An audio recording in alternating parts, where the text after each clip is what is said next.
Hi guys, నేను మీ వెంకటేశ్వరి. నేను ఇప్పటివరకు చాలా డిఫరెంట్ వీడియోస్ చేశాను. Travel vlogs, shorts, different videos short చేస్తూ వచ్చాను. ఇప్పుడు ప్రజెంట్ అయితే ఇంకో డిఫరెంట్ జోనర్ లైక్ అంటే ఎడ్యుకేషన్ రిలేటెడ్ వీడియోస్ చేద్దామని అనుకుంటున్నాను. సో ప్రజెంట్ అయితే నేను intermediate Telangana board commerce subject teach చేద్దాం అనుకుంటున్నాను. అంటే అందులో ఉన్న టాపిక్స్ అన్నీ క్లియర్గా ఎక్స్ప్లెయిన్ చేద్దాం అనుకుంటున్నాను స్టూడెంట్స్కి అర్థమయ్యేలాగా, so that they can understand the టాపిక్స్ని అర్థం చేసుకొని వాళ్ళు ఎగ్జామ్స్లో రాయగలుగుతారని. అంటే I wanted to add some value addition to their learning. As నేను కూడా ఒక సిఏ బ్యాక్గ్రౌండ్ కాబట్టి నేను నా సబ్జెక్ట్ అండర్స్టాండింగ్ అండ్ టాపిక్స్ని చెప్దామని అనుకుంటున్నాను. సో నెక్స్ట్ వచ్చేసి అంటే మనకు కామర్స్ అకౌంటెన్సీ డిఫరెంట్ పార్ట్స్గా ఉంటుంది ఇంటర్మీడియట్ వాళ్ళకి. ఫస్ట్ అకౌంటెన్సీతో స్టార్ట్ చేసి నెక్స్ట్ కామర్స్ చెప్దామని అనుకుంటున్నాను. సో మనకు బేసిక్గా అకౌంటెన్సీలో ఏమేమి ఉంటాయి, బేసిక్గా ఇంట్రడక్షన్ ఉంటుంది. సో వాట్ ఈజ్ అకౌంటింగ్ అని, what is accounting, what are accounts, basics of accounting, golden rules of accounts. తర్వాత నెక్స్ట్ అలా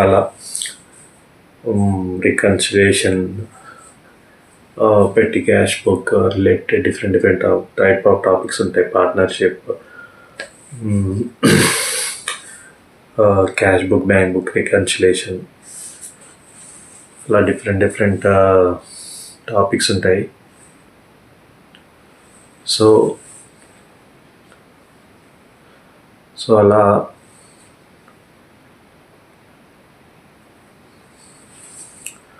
మనం ఏదైనా అలా డిఫరెంట్ టాపిక్స్ అయితే నేను చెప్దామని అనుకుంటున్నాను. So do support my channel and take what I mean. మీకు కూడా హెల్ప్ఫుల్గా ఉండబోతున్నాయి వీడియోస్. ఎస్పెషల్లీ ఎవరైతే ఇంటర్మీడియట్ స్టూడెంట్స్ ఉంటారో, కామర్స్ గురించి నాలెడ్జ్ కావాలి, అకౌంటింగ్ గురించి నాలెడ్జ్ కావాలనుకుంటారో వాళ్ళందరికీ చాలా ఇన్ఫర్మేటివ్గా ఉంటుంది. సో నేను కూడా సిఏ బ్యాక్గ్రౌండ్ కాబట్టి నాకు ఇన్డెప్త్ నాలెడ్జ్ ఉంది దీంట్లో, అకౌంటింగ్లో. సో నా నాలెడ్జ్ని షేర్ చేసుకుందాం అనే ఉద్దేశంతో ఈ వీడియోస్ అయితే స్టార్ట్ చేస్తున్నాను.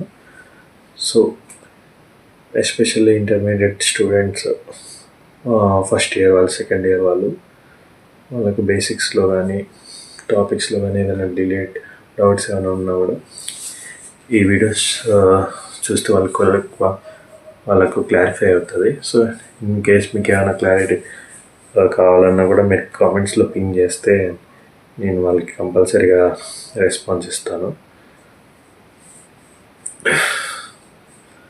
So coming to our topic. So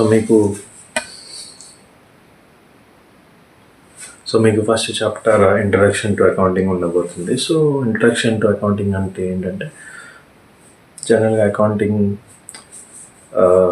అంటే ఏంటి, దాని ఇంట్రడక్షన్, డెబిట్ అంటే ఏంటి, క్రెడిట్ అంటే ఏంటి, సో ఈ అకౌంటింగ్ అనేది ఎలా ఎవాల్వ్ అయ్యింది, ఎప్పటి నుంచి స్టార్ట్ అయింది, అసలు దీని చాప్టర్ ఏంటి, దీని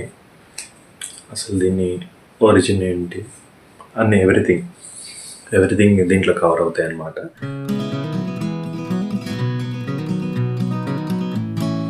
అకౌంటింగ్ అనేది ఎలా స్టార్ట్ అయిందంటే, జనరల్గా ప్రతి business, everything, day to day transactions, everything అనేది ప్రతి దగ్గర అకౌంట్స్ అనేది ఉంటుంది.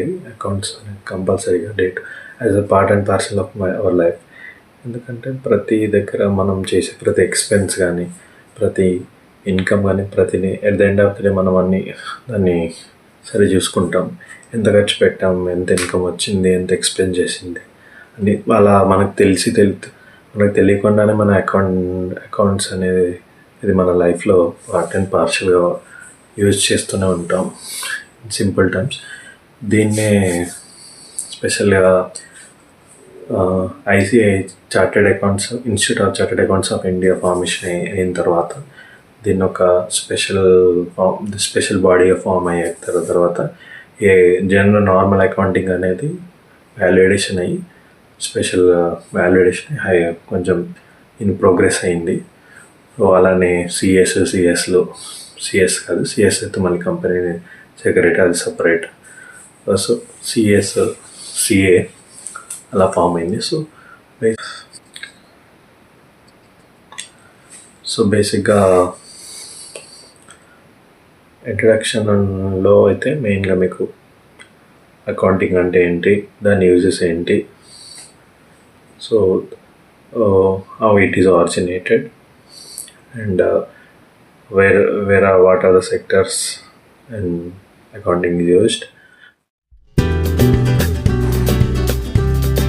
సో అలా ఉంటుంది ఇంట్రడక్షన్. అయితే నెక్స్ట్ మనకు వచ్చేసి సెకండ్ చాప్టర్ వచ్చేసి మనకి సబ్సిడరీ బుక్స్ ఉంటుంది. Cash book, purchase returns book, sales returns book, general property sector, అలా సపరేట్ అంటే ఏం బుక్స్ అయితే మనం మెయింటైన్ చేస్తుంటాము బిజినెస్లో అది ఉంటుంది. దానికి రిలేటెడ్ కూడా ఆ టాపిక్ వచ్చినప్పుడు దాన్ని క్లియర్గా ఎక్స్ప్లెయిన్ చేస్తాను. మీకు థర్డ్ చాప్టర్ వచ్చేసి cash book and bank reconciliation statement అనమాట. జనరల్గా క్యాష్లో మనకు క్యాష్ బుక్ ఉంటుంది, పాస్బుక్ ఉంటుంది. క్యాష్ బుక్ అంటే జనరల్గా ఎవరు వేసుకోరు, in case normal individual bank passbook చూసుకొని అవి ట్రాన్సాక్షన్స్ నార్మల్గా టాలీ చేసుకుంటారు. బట్ ఇంకా బిజినెస్లో అలా ఉండదు, క్యాష్ బుక్ సపరేట్గా వేస్తారు. సో దీంట్లో ఉన్న బ్యాలెన్స్ని, దాంట్లో ఉన్న బ్యాలెన్సెస్ని at the end of the period దాన్ని టాలీ చేసుకొని ఏమైనా ఎర్రర్స్ ఉంటే రెక్టిఫై చేసుకుంటారు. అప్పుడే వాళ్ళకు ఎక్కడైనా ట్రాన్సాక్షన్స్ మిస్ అయ్యాయా, ఎక్కడైనా డ్యూస్ ఉన్నాయా, ఎవ్రీథింగ్ ఏదైనా చేంజెస్ ఉంటే, ఏదైనా ట్రాన్సాక్షన్ మిస్ అయ్యి ఉంటే అవన్నీ తెలుస్తాయి. అందుకోసమని యూజువల్లీ బిజినెస్లో ఈ రికన్సిలేషన్ అనేది కంపల్సరీగా చేస్తారు. దాని ద్వారా వాళ్ళకు డిఫరెన్సెస్ అనేది తెలిసి అండ్ ఫైనల్గా ఈ రికన్సిలేషనే తర్వాత trial balance, final accounts prepare అవ్వడానికి వస్తాయి. At the end of the year final accounts prepare చేయాల్సి వస్తుంది బ్యాలెన్స్ షీట్ కోసం అని. అందుకోసం కంపల్సరీగా ఈ రికన్సిలేషన్ అనేది ప్రతి ఒక్కరు చేస్తారు. మీకు ఫోర్త్ చాప్టర్ వచ్చేసి trial balance and rectification of errors. తర్వాత నెక్స్ట్ ట్రయల్ బ్యాలెన్స్ అనేది ఒకటి ప్రిపేర్ చేస్తారు.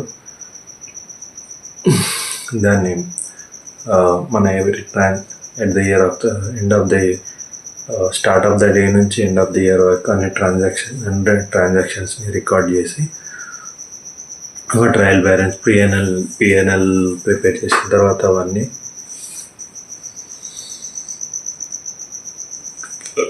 పిఎన్ఎల్ ప్రిపేర్ చేసిన తర్వాత ట్రయల్ బ్యాలెన్స్ ఇవన్నీ వేయడం అయితే జరుగుతుంది.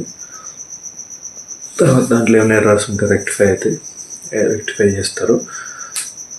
సో మీకు నెక్స్ట్ చాప్టర్ వచ్చేసి ఫైనల్ అకౌంట్స్లో మీకు బ్యాలెన్స్ షీట్ ప్రిపేర్ చేస్తారు. సో దాంట్లో related topics PNL balance sheet అవన్నీ వేయడం జరుగుతుంది. మీకు at the end of the day every ఏ బిజినెస్లో అయినా ఫస్ట్ డే నుంచి transaction end of the year వరకు చేసిన ప్రతిదీ మనం చేసేది ఫైనల్ అకౌంట్స్ కోసమే, ఫైనల్ అకౌంట్స్ ప్రిపేర్ చేయడం కోసమే.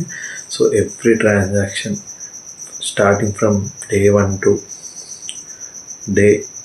Day year end every transaction record చేసేది ఫైనల్ అకౌంట్స్ ప్రిపేర్ చేయడం కోసమే. ఎందుకంటే at the end of the period మనకు ఐటీఆర్స్, ట్యాక్స్ ఫైలింగ్స్ అని ఉంటాయి. వాటి కోసమని కంపల్సరీ డిక్లేర్ చేయాల్సి వస్తుంది. క్లయింట్స్ కోసం బిజినెస్లో రిపోర్ట్స్ని కంపెనీ ప్రాఫిట్స్లో ఉందా, లాసెస్లో ఉందా, దాని అసెట్స్ ఏంటి, దాని గ్రోత్ ఏంటి, ఎలా గ్రో అవుతుందా, లాసెస్లో ఉందా, ఇవన్నీ తెలుసుకోవాలంటే కంపల్సరీగా ఫైనల్ అకౌంట్స్ ప్రిపేర్ చేయాల్సింది. MIS reports, cash flow fund flow అవన్నీ రిపోర్ట్స్ ప్రిపేర్ చేస్తారు కంపల్సరీగా. అవన్నీ చేసిన తర్వాతే మన కంపెనీ ఏ స్టేట్లో ఉందో తెలుస్తుంది. సో అందుకోసం నేను ఫైనల్ అకౌంట్స్ ప్రిపేర్ చేస్తాను. సో నెక్స్ట్ నేను